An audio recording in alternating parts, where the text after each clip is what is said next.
I filed out the notch for the, where'd that thing go? Here it is. Filed out the notch for the mechanism to go in, the little switch, and I opened it up into the gear spacing so that the gears can gauge each other. And then I went and welded this on and started going to town on it, forgetting that I wanted to take this tang and make a rubber mold of it, because I need a core for inside the handle that will accept the tang in the finished brass handle. So I didn't want to cut it apart or make another one, so I made this clay mold off of it. I just pressed it into the clay, and the first thing I did was I poured wax into this clay. Well, before you do that, make sure that your clay is not a polymer clay. It melted at almost the same temperature as the wax, and it wrecked a bunch of wax and wrecked a bunch of clay and just made a mess. So then I just tried straight up plaster without adding anything to it, and it just kind of crumbled when I tried to demold it. So this is the third attempt, and this is the plaster with a little bit of sand and some additives. And I'm also going to test this after I make the rubber mold. You know, I got to take it out and sand it and make it look nice to be the internal core. And since this is the first internal core, I'm going to use it to make a rubber mold to cast more internal cores. You'll see as the process goes here what I'm all intending to do.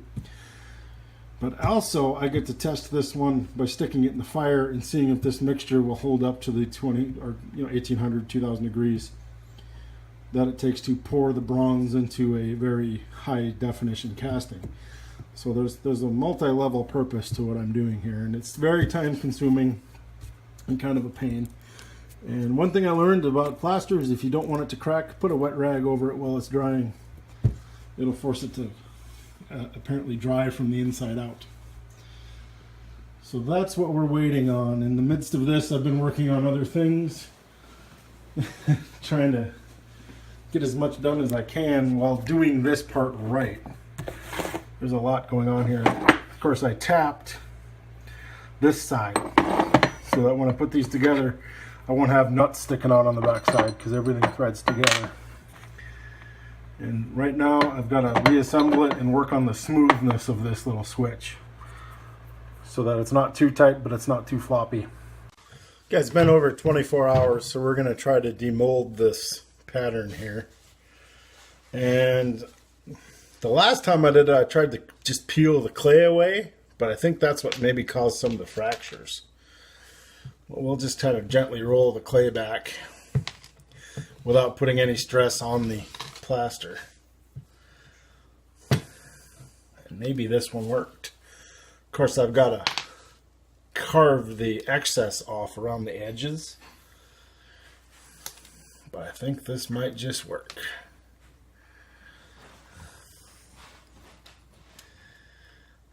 Oh, it did crack. Well, I'll hot glue it or I'll epoxy it together if I have to. That's unfortunate. Two pieces of, maybe I'll have to let it cure a while longer out of the mold.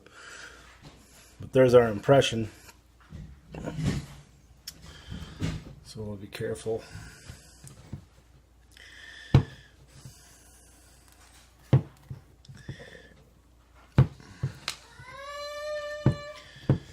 I think that's what I'm going to do once I get this. Hopefully I get this last bit out in one piece. I'll let it cure for another 24 hours, and then I'll super glue those together. He popped out. 2 pieces is much better than the 10 pieces the other one was in. Now I'm just going to roll all this plaster off of my clay. It could be pretty time consuming. It's really kind of embedded just like the wax was. Okay, well, we might have to sacrifice some clay then. We'll just dig it out with a knife. This is going to take a while. Okay, it's still slightly green, but I found, of course, it's easier to carve when it's a little wet. So if I carefully just take the knife here, see if I can get it in frame, and without putting pressure on the casting, just trim off this flashing, with a little X-Acto knife. We can get most of the contouring done and kind of clean it up a little bit. Of course, the sanding I'm going to wait till it's completely dry. We'll just kind of keep flaking away at this stuff. As you can see, my big wrist.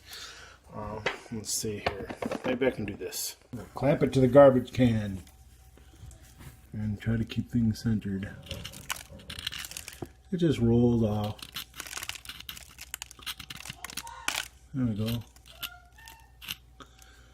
Of course, the top side of what I poured is going to be crustier and lumpy.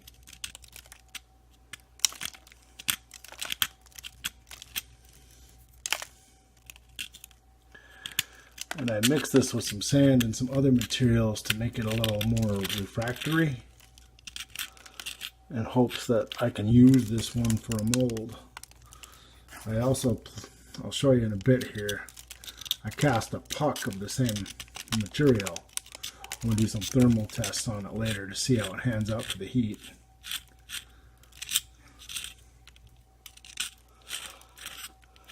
And just cut the flashing off. And then that's kind of made, like I said, this has to be sanded on this side. And I'm mostly concerned with the tang portion because this is just a tab that holds it in the mold. Look at the little end here. Oh. Probably just see my big thumb now as opposed to my big wrist.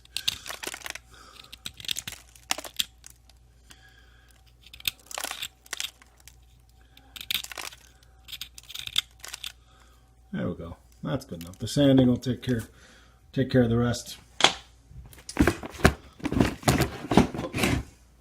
Just line that up now. We'll let it dry the rest of the way, and then we'll glue it, and then I'll sand it. Cleaned up the clay pretty good. And as I was saying, here's that puck that we're going to stick in the forge and see how it handles. I might even melt some brass and pour it over it to see what happens. Or maybe take a Dremel and carve something into the face. Okay, now I'm pinching off little pieces of this clay that I use for everything, and going around and building this up to be to cover half the depth of the piece. And that way I can take my rubber, my Umu, what is it, 25? I think that's what I got. Yeah, A and B, I can mix those together. And I can pour that one half of the mold. I'll let it cure. I'll peel it out of my wonderful Lego container. You should have seen the look on my wife's face when I ordered Legos. Aren't you a little old for those? This is before we knew we could have kids. And anyway, after that, then I'll peel this out, peel out the clay, lay it in the other way, do the mold release, and then cast the other half, and then it'll be divided down the middle. For casting more cores, because beyond this project I can use this same size tang for a lot of different cast handles and make it very useful. Might even use it to revamp the Thundercats dagger that I do. Got all the clay put in. I've got these balls and muzzleloader balls and marbles and stuff. They're put in there to index the mold so it only goes back together one way.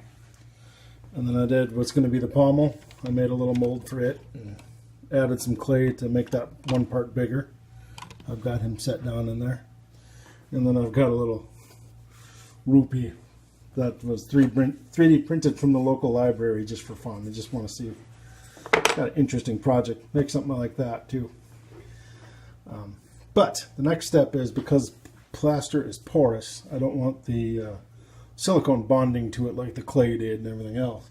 So I've got smooth on here. I've got some super seal. So I've got to apply several coats to the plaster. I should have done it before I stuck it in the clay. It's not a huge deal. And I don't believe I have to do it to this part. I think the ease, yeah, the ease release should take care of the rest. We'll open this up. It's kind of hard to juggle the camera. And the rubber I'm going to use is Umu 25, and it's a 1-to-1 volume ratio. Mix it up, pour it in.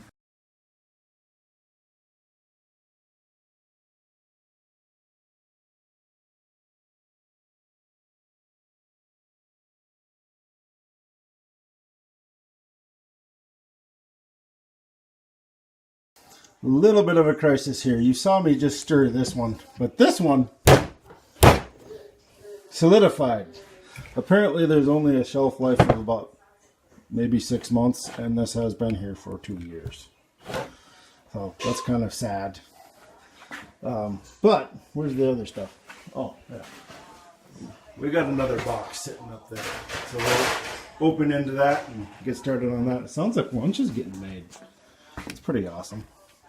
But we'll get the other box opened up and commence pouring, hopefully. This time we're going with a different plan. We have 3 different tests. These are called like sample kits or whatever. And because once you open that stuff, it starts to go south quick. In addition to going south if you leave it set on the shelf unopened, apparently. So we've got these little guys here. And you've got to keep in mind, this gets mixed to 1-to-1 ratio. And so that volume is easily going to fill. With what I have here, I'm going to be able to make all 3 molds here fairly easy. And probably this little extra guy too. So, and then if I don't get to the other mold because I'm waiting for this stuff to cure, which it cures in like 75 minutes, so it's not a huge deal. I don't open the whole vat. I have other, I'll open these at a later time when I need them so they're not going bad on me. Yeah, to just open these up and pour them at the same time. Wait. I think it says to, well, we're stirring them together anyway. Thingy. There we go.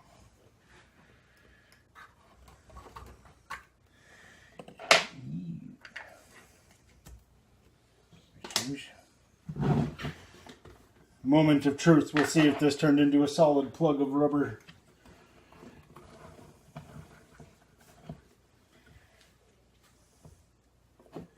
So far, so good. What? No. Oh, good. It is still like oozy. That's good. So, ooh, we're just gonna pour both of them, all of them, and then stir it up.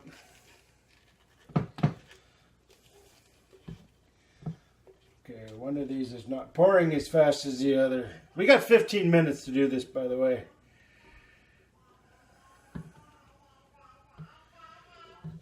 I hear you, buddy. Dad, dad, dad, dad, dad.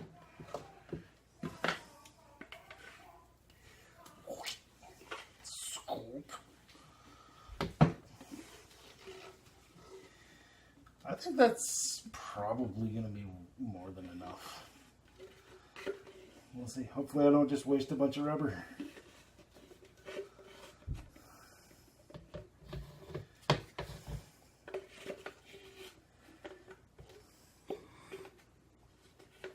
I think we're going to be right, just about right.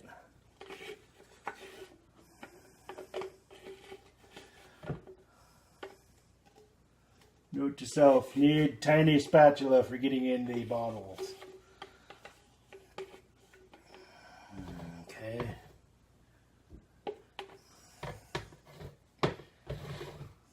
Need, nah, it'll scrape off when it dries. Okay.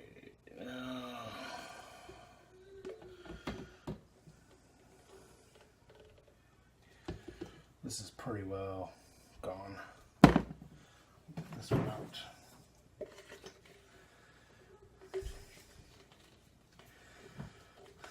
I sure hope I have enough time to work this stuff.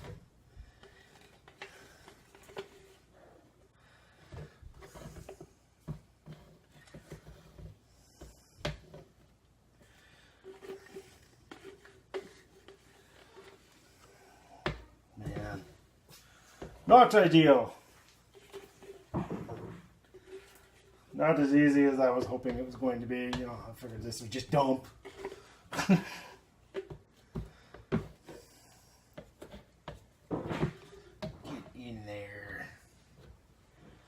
I think this is funny. You should see me cook.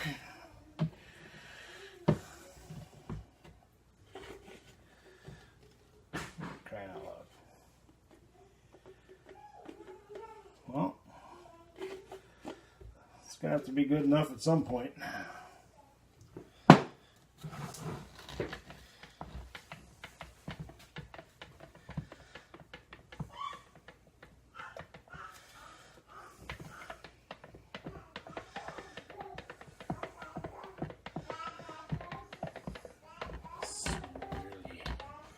I'm assuming we want a uniform color, which is why they're two different colors.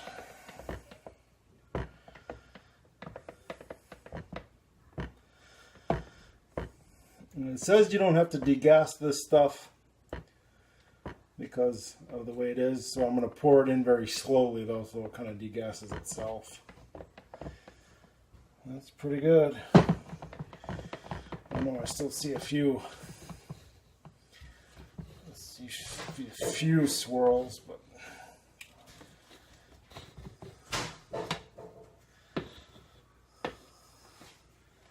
here comes the fun part. Grab our spatula. We'll do this one first, and we just want a little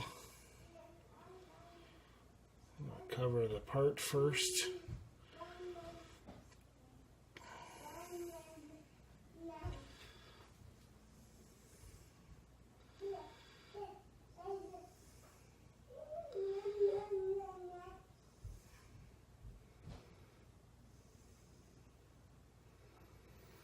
Good news, the Legos are holding it.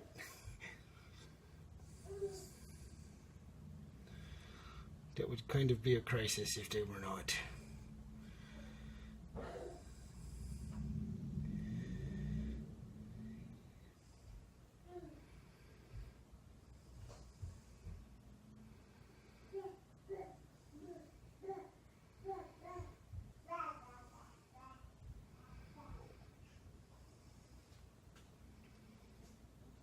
I think that's enough there because I want to be able to go here.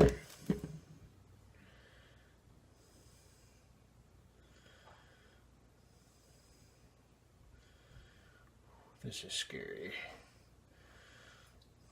There's not a lot of room for margin of error here.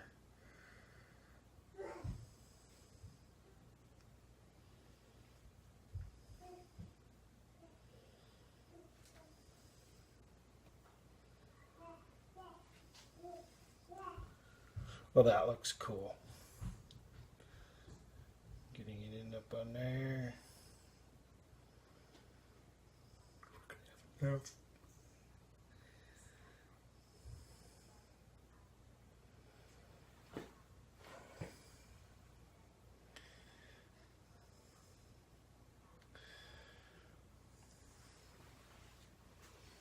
For fun, we'll go here.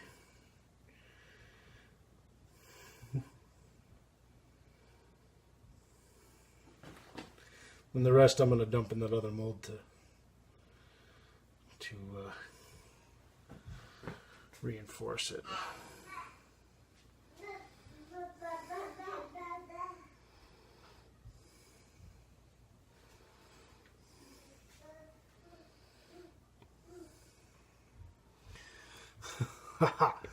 Looks like we had just enough.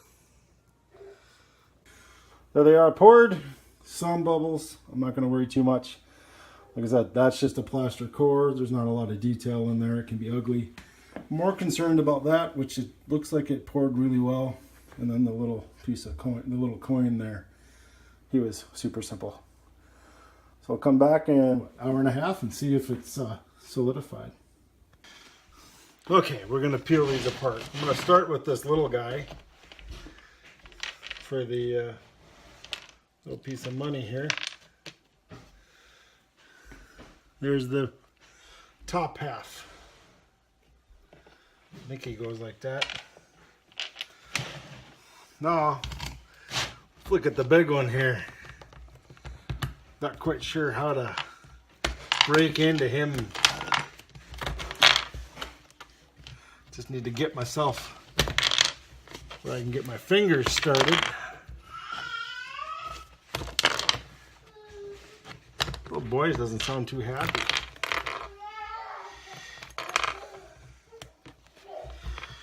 Alright, here we go.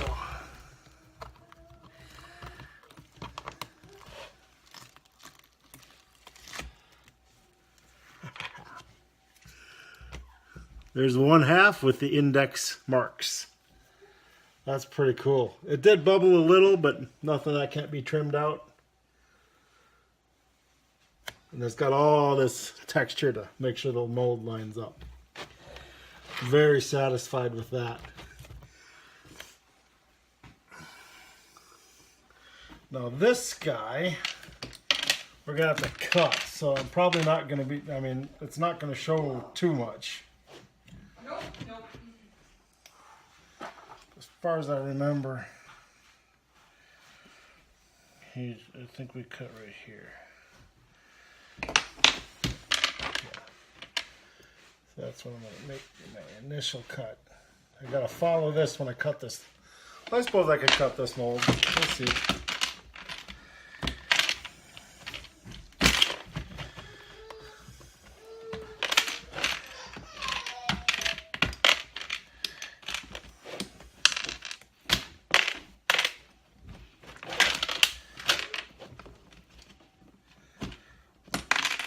Get this wire off of here. You don't need it anymore.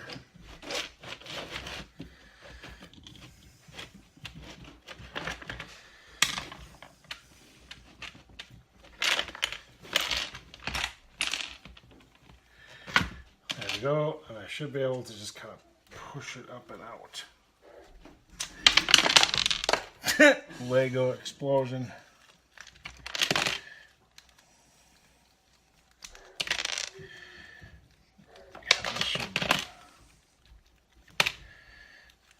Wow.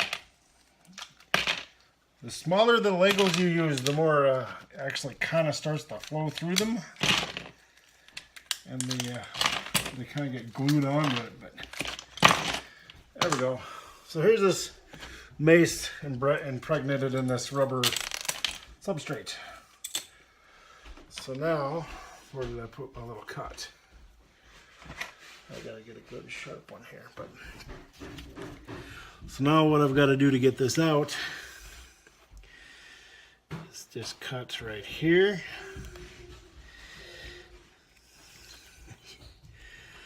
Because I want the part line to be along that beak of that mace. Yeah. And now we just continue to cut along.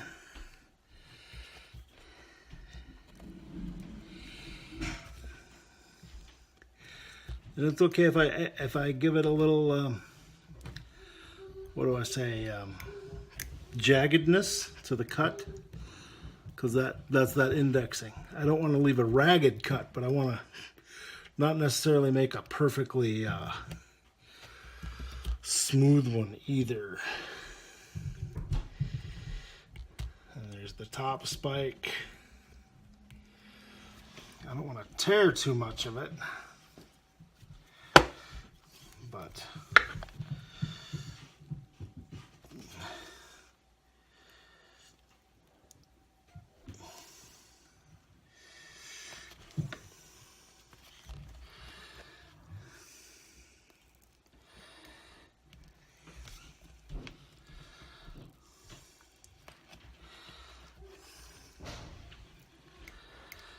yeah, I think it's gonna work.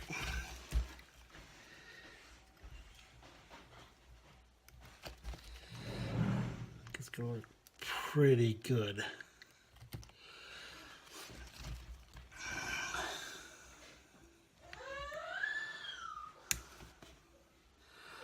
The little guy is tired, to say the least.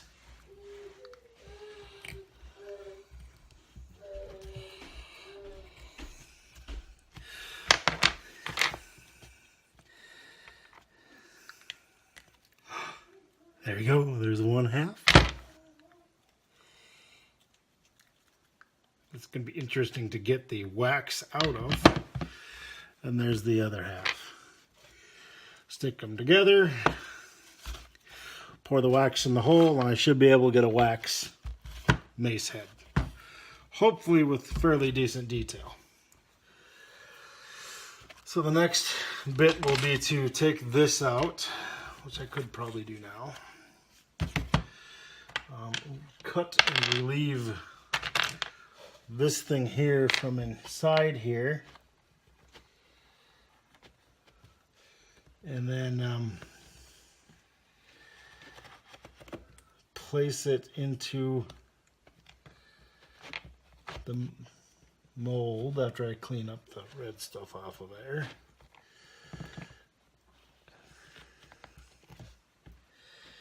Hopefully it'll come out without breaking again. Oh, and they broke again. Not such a huge issue. But now what we can do is lay him in like this. And because of that, now I gotta pry all this clay loose that's in here.